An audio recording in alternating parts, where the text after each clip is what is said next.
अस्सलाम वालेकुम आदाब नाजरीन, मैं बहारदीन वानी और आप देख रहे हैं जेके अपडेट। जिस तरीके से सब डिवीज़न महोर के बठोई इलाके में रात को आग लगने की वजह से एक मकान जो है वो पूरी तरह से ख़त्म हो चुका है। मैं आपको बताते चलूँ कि जिसका नाम जो है सजाद अहमद सनफ अहमद दीन, जो बठोई का रहने वाला है और एक गरीब शख्स है, आज रात को आग लगने की वजह से उसका मकान जो है वो पूरी तरह से ख़त्म हो चुका है। हमने भी वहाँ पर जाने की कोशिश की, हालांकि बारिश थी, हम भी वहाँ पर स्पॉट पर गए थे। इसके ऊपर हमारे साथ बात करने के लिए हमारे सीनियर साफ़ी यासीन जी हैं, हम इनसे जानने की कोशिश करेंगे। यासीन जी, बहुत बहुत शुक्रिया, आपने समय दिया। जिस तरीके से रात को वहाँ पे आग लगी, आपने देखा कि फायर ब्रिगेड की गाड़ी भी नहीं वहाँ पे थी, हालांकि नायब तहसीलदार वहाँ पे पहुँचा। क्या कहना चाहेंगे इस सब पर? शुक्रिया बारदीन भाई। जैसे कि आपको पता होगा कि रात को जो है 9 बजे से 9:30 बजे के आसपास जब हम शोर सुनते हैं तो हमें भी अजीब सा महसूस हुआ कि आखिर में जो है बाहर जो है वो धुंध थी। लेकिन जब हम वहाँ स्पॉट पर पहुँचे, ऐसा सुनने में आया कि वहाँ पे मकान में आग लगी है और 9 साढ़े 9 के आसपास हम भी वहाँ पर जो है 10 मिनट में पहुँच गए। तो वहाँ जैसे ही हमने देखा कि वहाँ जो मकान था वो ट्रिपल स्टोरी था, जिसमें जो है ज़्यादा से ज़्यादा जो है लकड़ी का इस्तेमाल किया गया था। और जैसे ही आग ने जो है जैसे ही आग भड़क उठी तो लकड़ी जो है पूरी जल गई और जो उसके ऊपर टीन था वो लगभग उसने टाइम नहीं दिया इतना कि हम उसको बुझा सकते थे। काफ़ी सारे लोग भी वहाँ थे, बहुत कोशिश की, आधे लोग रात को जल भी गए, लेकिन कोशिश के बावजूद भी जो है वहाँ कुछ हो ना सका। तो मैंने लगभग 10 बजे के आसपास एसडीएम महोर को भी फ़ोन किया, सर अगर फायर ब्रिगेड की गाड़ी आपके पास अवेलेबल है तो सर भेजिए, यहाँ मकान जल गया। तो एसडीएम साहब का रिप्लाई था कि फायर ब्रिगेड की गाड़ी तो यहाँ पर अवेलेबल नहीं है, वो तो रियासी में है। लेकिन बड़े दुख से कहना पड़ रहा है कि अगर फायर ब्रिगेड की गाड़ी अगर बाकी तहसीलों में जो है 2-2 गाड़ियाँ हो सकती हैं तो सब डिवीज़न महोर में क्या एक गाड़ी भी इनके पास नहीं है? क्या एक ट्रैक्टर के पीछे लगने वाला टैंकर अगर उस टाइम होता तो कहीं ना कहीं मैं कहूँगा कि आग पर कंट्रोल हो सकता था। लेकिन रात को मैंने एक लाइव किया था, मैंने कहा था कि करोड़ों का नुकसान, लेकिन इस टाइम जो लकड़ी उसके बीच जली है, जो उसके बीच जेवरात है या उसके बीच जो भी घर का सामान है, क्योंकि इंसान एक एक चीज़ इकट्ठी करके जो है अपने घर में लाता है और किसी को शौक नहीं है कि मेरे साथ कल तक ये होगा और ये जल जाएगा। यासीन जी, मैं आपसे एक सवाल करना चाहूँगा। यहाँ पर यूथ जो है इस बार नया एक मोड़ दिया था, नए एक एमएलए को चुना था। यूथ ने ये सोचा था कि शायद इस बार कुछ नया होने जा रहा है। वही एमएलए आज लोगों के फोन उठाकर राजी नहीं है, श्रीनगर में बैठा हुआ है, मजे ले रहा है। और रात को जब लोगों ने फोन किया तो उनका ये कहना था एमएलए साहब का कि वहां पर फायर इमरजेंसी की सर्विस जो है वो नहीं है। क्या इतना बड़ा सब डिवीजन महोर में होकर क्या यहाँ के लोगों के साथ धोखाधड़ी नहीं हो रही? बारदीन साहब देखो, जैसे कि रात को जो है जो नेशनल कॉन्फ्रेंस के वर्कर हैं, जो इंजीनियर खुर्शीद साहब के काफ़ी करीबी हैं, जिन्होंने इसको इलेक्शन में बहुत सारी जो है वो सपोर्ट की थी, इस टाइम वो भी इंजीनियर खुर्शीद साहब के खिलाफ भड़के हैं, क्योंकि कह रहे हैं कि अगर इलेक्शन जीतने के बाद इंजीनियर खुर्शीद साहब ने अगर एक गाड़ी महोर में अगर आई थी तो बड़ा जश्न मनाया था, लेकिन रातों रात उसका यहाँ से गायब होना बड़ा एक सवाल खड़ा होता है।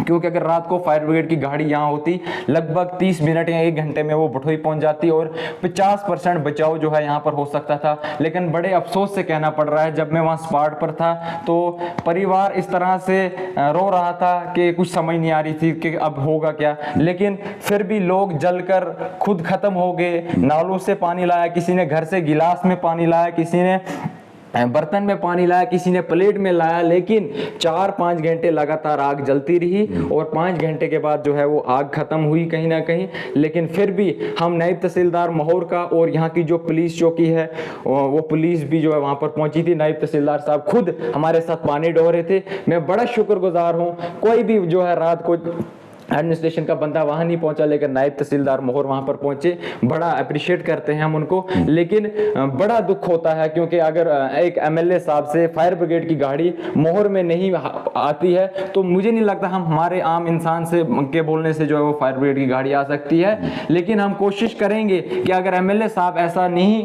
कर पाएंगे तो हम जो यंग यूथ है वो एक होकर फायर ब्रिगेड की डिमांड करेंगे और फायर ब्रिगेड अपडेट की गाड़ी जो है वो लाएंगे ज़रूर। बहुत बहुत शुक्रिया यासिन जी। मैं जिस तरीके से कहूँगा वो सजाद अहमद जो रात को चला चला कर ये कह रहा था कि मेरा सब कुछ ख़त्म हो चुका है, मैं क्या बताऊँ। जब मैं वहाँ पर गया उन परिवार का क्या हाल था वहाँ पर रो रो के, हालांकि बड़ी मेहनत से, अगर हम सजाद की बात करें, सजाद एक मेहनतकश आदमी था, बहुत मेहनत से उसने मकान बनाया हुआ था। लेकिन बदकिस्मती की ये बात है कि रात को अगर वहाँ फायर इमरजेंसी की सर्विस होती तो शायद उस मकान में 20% नुकसान होता। यहाँ की इंतजामिया का ढीला रवैया, यहाँ के इंजीनियर खुर्शीद साहब का ढीला रवैया, वो श्रीनगर में बैठे हुए हैं, यहाँ के लोगों ने उनको चुना था, वोट दिए थे। एसडीएम साहब जो है वो मोहर में बैठे हुए हैं, उनको भी किसी चीज की फिक्र नहीं है, क्योंकि उनका रोड जो है वो तहसील में पहुंचा हुआ। यहाँ गिरफ्त की कंडीशन देखिए, यहाँ रोडों की कंडीशन देखें, किस तरीके से लोग यहाँ चला चला कर कह रहे हैं। लेकिन यहाँ पर तो एक सवाल है ना, क्योंकि एसडीएम साहब को रोड जो है वो अंदर पहुंची है। अब बैंक में जो लोग जाएंगे अटैचियां लेके, उनको तो अब आसान हो गया, वहां पे अटैचियां ले लेके जाएंगे,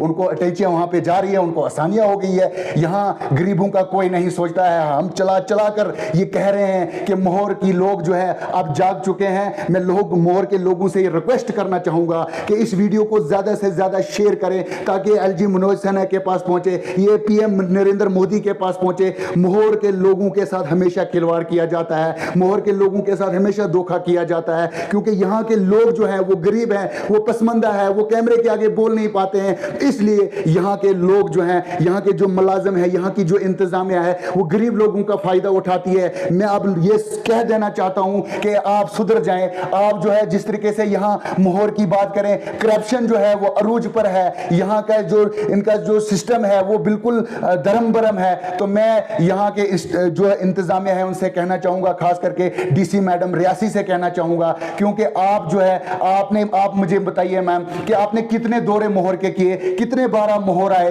क्योंकि आप मोहर के लोगों के साथ हमेशा खिलवाड़ होता है। मैं सभी लोगों से रिक्वेस्ट करूंगा, क्योंकि इंजीनियर खुर्शीद साहब तो फोन पर कहते हैं कि यहाँ पर गाड़ी अवेलेबल नहीं है। अरे आप कहाँ थे आज तक? आपको 6 महीने हो गए, आपने गाड़ी यहां से भगा दी। क्या एक एमएलए को इतनी पावर नहीं कि वो फायर इमरजेंसी की सर्विस यहां पर नहीं रख सकता है? हालांकि आप तो बात ये भी करेंगे, उनको तो ये फॉरेस्टर वाले नहीं मानते, जो फॉरेस्टर डिपार्टमेंट वो नहीं उनके काबू में है, यहाँ के लोग जो है, यहाँ के मुलाजिम जो है वो इनके काबू में नहीं है। मैं आज ये कह देना चाहता हूं, इंजीनियर खुर्शीद साहब, आपको लोगों ने चुना है। आपको ये भी याद होगा, बटोई ABC पंचायत जो है, यहां से सबसे ज्यादा वोट आपको मिले हैं और एक होकर वोट मिले हैं। और इन्हीं लोगों के साथ वो सजाद जिसने आपके लिए कुर्बानी दी है, उनको आपने रात तक को फोन तक नहीं किया। क्या ये आपका इंसाफ बनता है? मैं सभी लोगों से रिक्वेस्ट करूंगा कि वीडियो को ज्यादा से ज्यादा शेयर करें, ताकि ये जो है ये ऊपर तक पहुंचे और इसके ऊपर जो है स्पेशल इन्वेस्टिगेशन हो कि फायर इमरजेंसी की सर्विस मोहर में इतना बड़ा सब डिवीजन है। गूल के लोगों के साथ देखिए, गूल की इंतजामिया पर शर्म से डूब के मरो आप लोग, क्योंकि गूल में देखो कितना बड़ा छोटा सा वहां पर एक शहर है, वहां पे 2-2, 3-3 फायर इमरजेंसी की सर्विस है। मोहर इतना बड़ा, इतनी बड़ी छुपुंजा, गुलाबगढ़, कांसीचुंसी इतना बड़ा इलाका है कि यहां पर आप एक फायर इमरजेंसी की सर्विस नहीं रख सकते हैं। ये आपके लिए जो है सवालिया निशान खड़ा होता है। फिलहाल वीडियो को ज्यादा से ज्यादा शेयर कीजिए। मुझे और मेरे कैमरामैन मोहम्मद अशरफ को दे इजाजत। अस्सलाम वालेकुम, आदाब।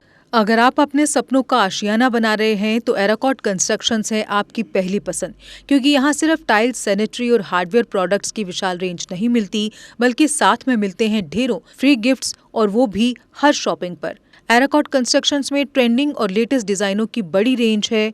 एराकॉट कंस्ट्रक्शंस फिर ला रहा है अपने कस्टमर्स के लिए साल का सबसे बड़ा मौका। शॉपिंग करो और बन जाओ लकी विनर, क्योंकि इस बार इनाम सिर्फ ऑफर नहीं, एक जश्न है। और यही नहीं, इस बार आपको बिल्कुल नई Alto car, scooties, 10 smart mobile phone सहित अन्य शानदार इनाम जीतने का मौका भी मिल रहा है। तो देर किस बात की, आज ही आए एराकॉट कंस्ट्रक्शंस, जहां घर का सपना भी पूरा होता है और शॉपिंग बनती है फायदेमंद।